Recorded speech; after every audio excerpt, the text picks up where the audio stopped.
حضرت عمر فاروق رضی اللہ تبارک و تعالی عنہ سے اہل حمص نے 4 شکایت کی، اور وہ 4 شکایتیں بھی لاجواب شکایتیں ہیں، اور ان کے جوابات جو حضرت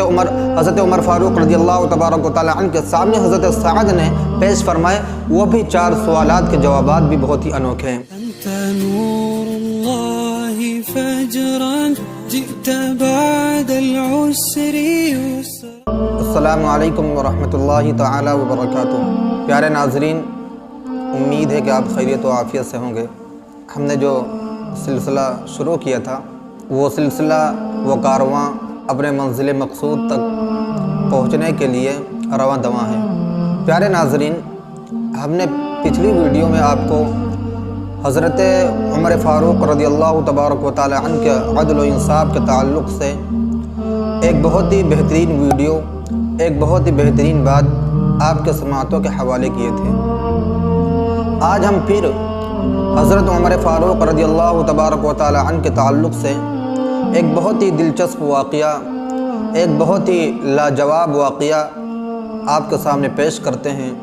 پیارے ناظرین، امید ہے کہ آپ کو پسند آئے گی۔ آئیے ویڈیو کی جانب آگے بڑھنے سے قبل آپ سے ہم گزارش کرتے ہیں کہ اگر آپ ہمارے چینل پر نئے ہیں تو ہمارے اس چینل کو سبسکرائب، لائک اور بیل آئیکن کو ضرور پریس کر لیں، تاکہ ہماری اچھی ویڈیو آپ تک جلد از جلد پہنچ سکے۔ پیارے ناظرین، ہم آج آپ کو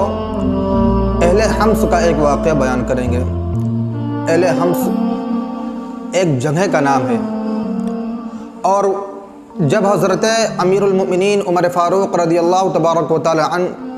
خلیفہ تھے، آپ عمر فاروق رضی اللہ تبارک و تعالی عنہ حضرت ابو بکر صدیق رضی اللہ تبارک و تعالی عنہ کے بعد دوسرے خلیفہ یعنی کہ خلیفۃ الرسول ہوئے۔ پیارے ناظرین، حضرت سیدنا خالد بن معدان رحمۃ اللہ تعالی علیہ ارشاد فرماتے ہیں کہ حضرت عمر فاروق رضی اللہ تبارک و تعالی عنہ نے حضرت سعد بن عامر بن حزیم رضی اللہ تبارک و تعالی عنہ کو شہر حمص کا والی بنا کر بھیجا، شہر حمص کا امیر بنا کر بھیجا، اہل حمص کا آپ نے ذمہ دار بنا کر بھیجا، تاکہ اہل حمص میں جو کچھ بھی ہو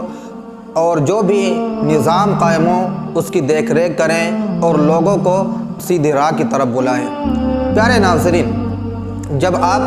وہاں پر تشریف لے گئے حضرت سعد رضی اللہ تبارک و تعالی عنہ، تو اس کے بعد آپ نے حضرت عمر فاروق رضی اللہ تبارک و تعالی عنہ کے بتائے ہوئے فرامین کے مطابق تبلیغ کا کام آپ نے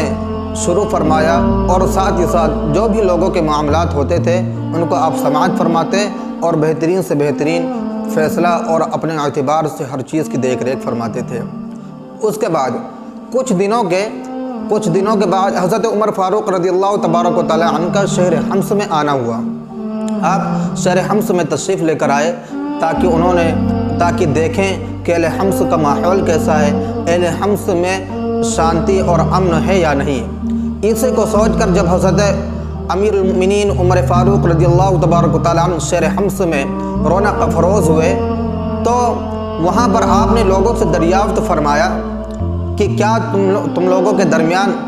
سکون اور اطمینان ہے؟ کیا تم اپنے امیر کو جیسا سوچتے تھے ویسے پایا؟ کیا تمہارا امیر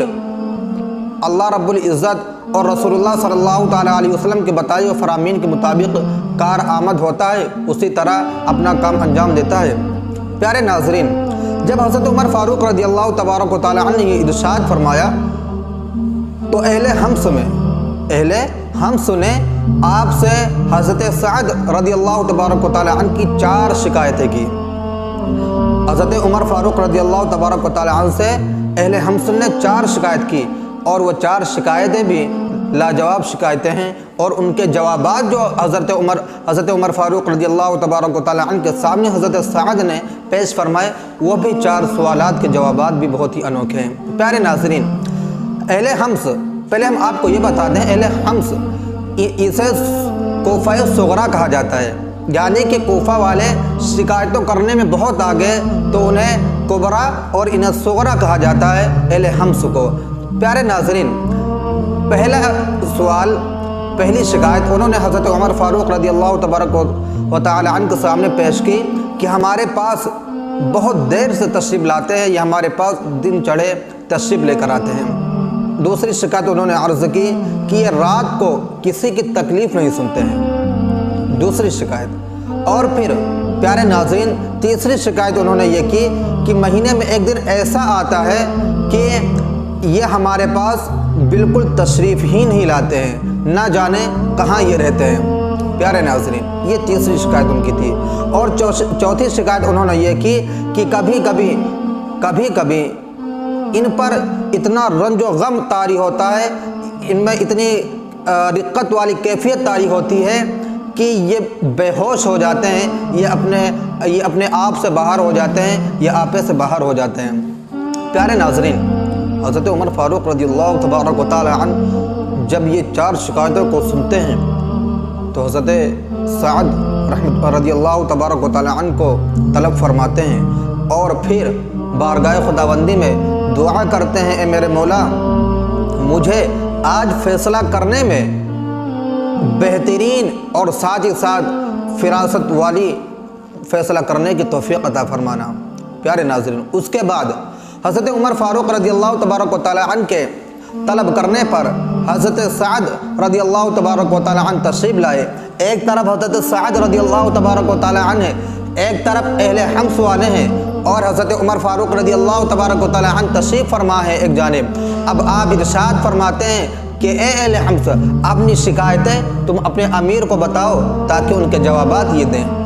پیارے ناظرین جب اہل حمص نے اپنی شکایت کی ابتدا کی اور انہوں نے پہلی شکایت ان کے سامنے پیش کی کہ یہ ہمارے پاس دن چڑھے تشریف لاتے ہیں، یہ ہمارے پاس بہت دیر سے تشریف لاتے ہیں، یہ شکایت جب انہوں نے پیش کی تو حضرت عمر فاروق رضی اللہ تبارک و تعالی عنہ ارشاد فرماتے ہیں کہ اے سعد تم اس کا جواب دو کہ تم ان کے پاس کیوں تشریف لاتے ہو اتنے دن چڑھے سے۔ پیارے ناظرین حضرت عمر فاروق رضی اللہ تبارک و تعالی عنہ کی ارشاد فرمانے پر حضرت سعد رضی اللہ تبارک و تعالی عنہ ارشاد فرماتے ہیں کہ مجھے یہ بتانے میں حیا آتی ہے، مجھے یہ بتانے میں شرم آتی ہے کہ میں ان کے پاس دن چڑھے کیوں تشریف لاتا ہوں، میں ان کے پاس دن چڑھے سے کیوں آتا ہوں۔ پیارے ناظرین حضرت سعد رضی اللہ تبارک و تعالی عنہ پہلے سوال کا جواب ارشاد فرماتے ہیں کہ خدا عز و جل کی قسم میرے پاس کوئی غلام نہیں ہے، میرے پاس کوئی باندی نہیں ہے، میں خود اپنے ہاتھ سے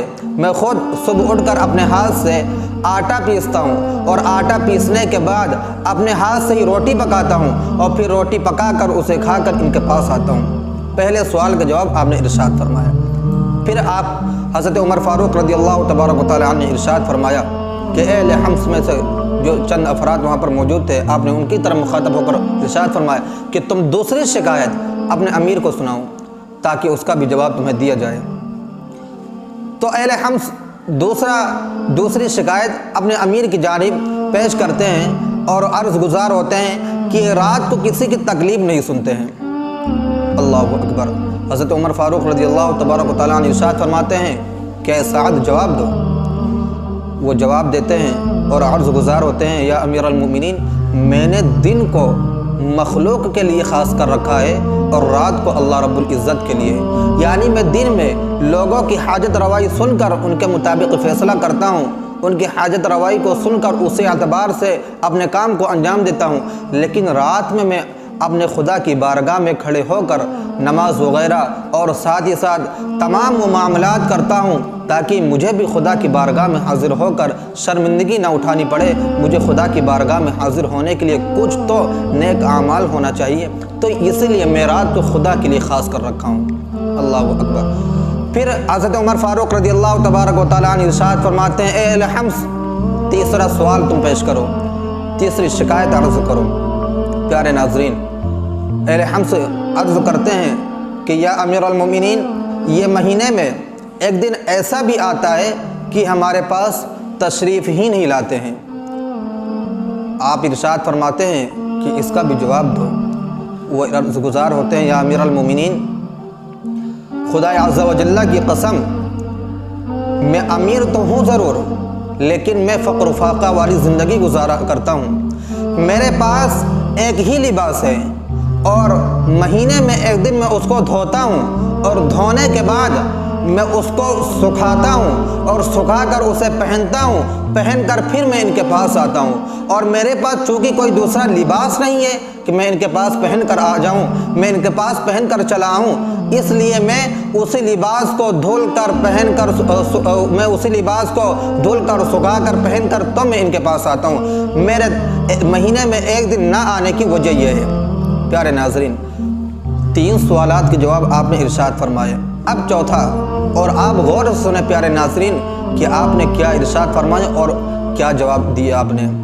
وہ عرض گزار ہوتے ہیں اہل حمص کہ یا امیر المومنین، یہ ان پر کبھی کبھی ایسی کیفیت طاری ہو جاتی ہے، ان کی حالت ایسی ہو جاتی ہے، ایسی رقت انگیز ہو جاتی ہے کہ یہ بے ہوش ہو جاتے ہیں، یہ اپنے آپ سے باہر ہو جاتے ہیں، پھر انہیں یہ نہیں سمجھ میں آتا یہ کہاں ہے اور کہاں پر کیا ہو رہا ہے۔ پیارے ناظرین، حضرت عمر فاروق رضی اللہ تبارک و تعالیٰ عنہ ارشاد فرماتے ہیں کہ اس کا جواب بھی تم دو۔ حضرت سعد رضی اللہ تبارک و تعالیٰ عنہ عرض گزار ہوتے ہیں یا امیر المؤمنین، جب میں ایمان نہیں لایا تھا، جب میں مسلمان نہیں ہوا تھا، اس سے قبل میں نے ایک صحابی رسول حضرت سیدنا خبیب انصاری رضی اللہ تبارک و تعالیٰ عنہ کو دیکھا، اور ان کا واقعہ بھی بہت دلچسپ ہے۔ پیارے ناظرین، اگر موقع میسر ہوا تو میں آپ کے سامنے حضرت خبیب انصاری رضی اللہ تبارک و تعالیٰ عنہ کا بھی واقعہ پیش کروں گا، کیوں آپ دیکھیں کہ ان کا بھی عشق رسول کیسا ہے اور ان کا بھی کس اعتبار سے اللہ رب العزت اور رسول کریم صلی اللہ تعالیٰ علیہ وسلم سے عشق تھا، تو ان کا بھی واقعہ میں آپ کے سماعتوں کے حوالے کروں گا۔ پیارے ناظرین، حضرت سعد رضی اللہ تبارک و تعالیٰ عنہ ارشاد فرماتے ہیں کہ میں ایمان لانے سے قبل حضرت سیدنا خبیب انصاری رضی اللہ تبارک و تعالیٰ عنہ کو دیکھا کہ اہل مکہ نے، خاص طور پر کفار قریش نے انہیں ایک کھجور کے درخت سے باندھ رکھا تھا اور ان پر جزر و توبیخ کر رہے تھے، انہیں مار رہے تھے اور ان پر بہت ساری ملامتیں کر رہے تھے۔ پیارے ناظرین، وہ حضرت سعد رضی اللہ تبارک و تعالیٰ عنہ ارشاد فرماتے ہیں کہ یا امیر المومنین، میں بھی اس میدان میں تھا اور میں بھی یہ سارے معاملات کو دیکھ رہا تھا۔ پھر آپ آگے ارشاد فرماتے ہیں یا امیر المومنین، میں نے ایک بات سنی کہ کسی نے کہا کہ اے خبیب، کیا تم اس بات کو پسند کرتے ہو کہ تمہارے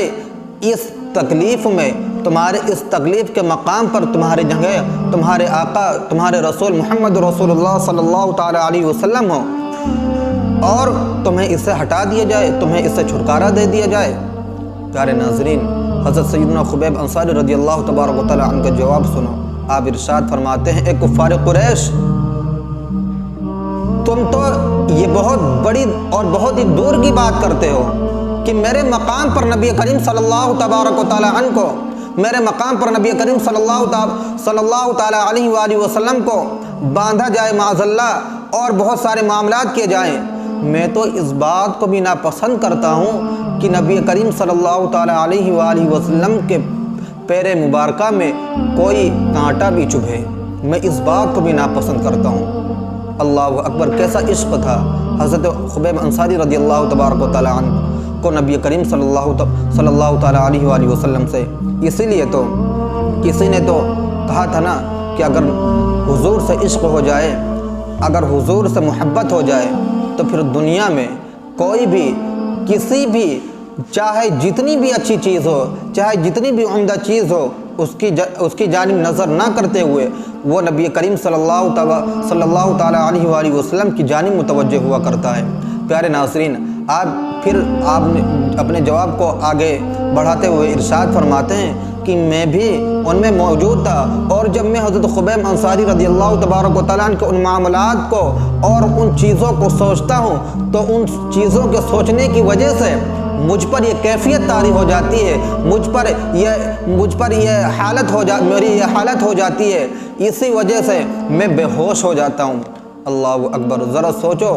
حضرت سعد رضی اللہ تبارک و تعالیٰ عنہ کی زندگی کو کہ آپ اہل حمص کے والی ہیں، اہل حمص کے، یہ سمجھ لیجئے کہ سب سے بڑے ذمہ دار ہیں اہل حمص کا۔ آپ کے پاس پوری کی پوری طاقت ہے، آپ جو بھی چاہیں کر سکتے ہیں، لیکن پھر بھی خوف خدا، پھر بھی عشق رسول، پھر بھی فقر و فاقہ والی زندگی آپ بسر فرما رہے ہیں۔ جب حضور کے صحابی کا عالم یہ ہے تو حضور علیہ الصلوۃ والسلام کا عالم کیا ہوگا؟ حضور علیہ الصلوۃ والسلام خود ہی ارشاد فرماتے ہیں، اگر میں چاہوں، یہ جو تم پہاڑ دیکھ رہے ہو، اگر میں چاہوں تو یہ پہاڑ میرے دائیں اور بائیں سونے کے بن کر چلیں، میرے دائیں اور بائیں سونے کے بن کر چلیں، لیکن میں اس بات کو ناپسند کرتا ہوں، میں تو فقر و فاقہ والی زندگی گزارنا چاہتا ہوں۔ اور حضور علیہ الصلوۃ والسلام ایک دعا بھی ارشاد فرماتے ہیں، اللہم احیینی مسکین و امیتنا مسکین وانشرنی فی زمرۃ المساکین، کہ اے اللہ مجھے مسکینوں والی زندگی عطا فرما، یعنی کہ حضور علیہ الصلوۃ والسلام ٹھاٹ باٹ والی زندگی، عیش و عشرت والی زندگی، اسے لات مار کر، اس سے آپ دور ہو کر مسکینوں والی زندگی، فقر و فاقہ والی زندگی گزارنا پسند فرماتے، اور حضور کے طریقے پر، حضور کے سنت پر ہی عمل کرتے ہوئے حضور کا صحابی کا بھی یہی عالم ہے۔ پیارے ناظرین، ہم بھی آپ سے درخواست کرتے ہیں کہ اللہ رب العزت ہم سب کو حضور علیہ الصلوۃ والسلام کے فرامین پر عمل کرنے کی توفیق و رفیق عطا فرمائے، اور ان کے اسوہ حسنہ پر چل کر اپنی پوری زندگی کو کامیاب کرنے کی توفیق و رفیق عطا فرمائے۔ ہم اب آپ سے اخیر میں عرض گزار ہوتے ہیں، اگر ہماری یہ ویڈیو آپ کو پسند آئے تو سبسکرائب، لائک اور بیل آئیکن کو ضرور پریس کر لیں، اور ساتھ ہی ساتھ اگر آپ نے ہماری پچھلی ویڈیو حضرت عمر فاروق رضی اللہ تبارک و تعالیٰ عنہ کے تعلق سے نہیں دیکھی ہے تو آپ وہ بھی دیکھ لیں، اور آسانی کے لیے آپ ہمارے یوٹیوب چینل پر ہی ایک پلے لسٹ بن چکا ہے، اس پر آپ جا کر پورے واقعات کہ حضرت عمر فاروق رضی اللہ تبارک و تعالیٰ عنہ کا واقعہ کون ہے، اور اس کے ساتھ غسل، وضو اور بہت ساری عمدہ ویڈیو ہیں، آپ وہاں پر جا کر ملاحظہ فرما سکتے ہیں۔ السلام علیکم۔